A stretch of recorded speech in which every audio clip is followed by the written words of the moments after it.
Hello guys, তোমাদের কাছে নিয়ে চলে এসেছে আজকে পার্শে মাছের ঝাল। এটা পার্শে মাছের ঝালটা কিছুই না, শুধু টমেটো আর কালো জিরা আর কাঁচা লঙ্কা, ব্যাস। দেখো, তার জন্য আমি কিছু পার্শে মাছ নিয়ে নিয়েছি। পার্শে মাছটা নুন হলুদ দিয়ে মাখিয়ে এবার আমি এক এক করে ভেজে নেবো। হয়ে গেছে মাখানো, এবার আমি এক এক করে ভেজে নেবো।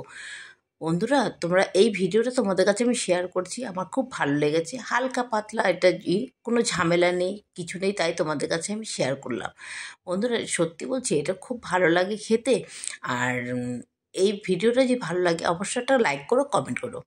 আর সত্যি কথা, এই মাছের ঝোলটা এমন কিছুই না, কিন্তু খেতে খুব ভালো লাগে গরম ভাতে। এরকম একটা মাছের ঝোল খুব যদি তাড়াহুড়া থাকে, কিছুই না, কালো জিরা ফোড়ন দিয়ে এই মাছের ঝোলটা সত্যিই ভালো লাগে। তার জন্য দিয়ে দিলাম একটা কাঁচা লঙ্কা দিয়ে দিলাম, আর দিয়ে দেবো কালো জিরে। কালো জিরেটা দিয়ে এবার আমি দিয়ে দিচ্ছি টমেটোটাকে ভালো মতন আমি এটাকে টমেটোটা একদম একটু নুন দিয়ে আমি দেবো, একদম টমেটোটা একদম গলে যাবে। আমি একটু হলুদ দিয়ে দিলাম আর পরিমাণ মতো লবণ। এবার টমেটোটা একদম যখন গলে যাবে, তেলটা যখন পুরো ছেড়ে চলে আসবে, কাঁচা টমেটোর গন্ধটা চলে আসবে, তখন আমি দিয়ে দেবো জল।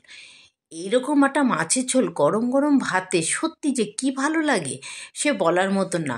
এই মাছ, পার্শে মাছ অনেক রকম খাওয়া যায়, কিন্তু এটা ওটা হালকা পাতলা মাছের ঝোল সত্যিই ভালো লাগে, অসাধারণ লাগে খেতে। আমার তো দারুণ লাগে খেতে এরকম ধরনের মাছের ঝোল। আমার বাড়িতে কিন্তু আমার মেয়ে এরকম হালকা পাতলা মাছের ঝোলটা খুব ভালোবাসে। কাঁচা লঙ্কা দিয়ে, কালিজিরা ফোড়ন দিয়ে আর টমেটো দিয়ে এই মাছের ঝোলটা খেতে সত্যিই ভালো লাগে।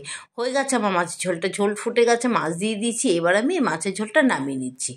এই মাছের ঝোলটা নামিয়ে এবার গরম ভাতে এই মাছের ঝোলটা খাবো, নামানোর আগে একটু ধনেপাতা দিয়ে দিলাম, ব্যাস হয়ে গেল আমাদের মাছের ঝোল। পার্শে মাছের ঝোল তেল ঝাল দারুণ লাগে এইরকম মাছের ঝোলটা। বন্ধুরা, তোমাদের কাছে নমস্কার। পুরো ভিডিওটা দেখার জন্য কেমন লাগলো অবশ্যই একটা লাইক করবে।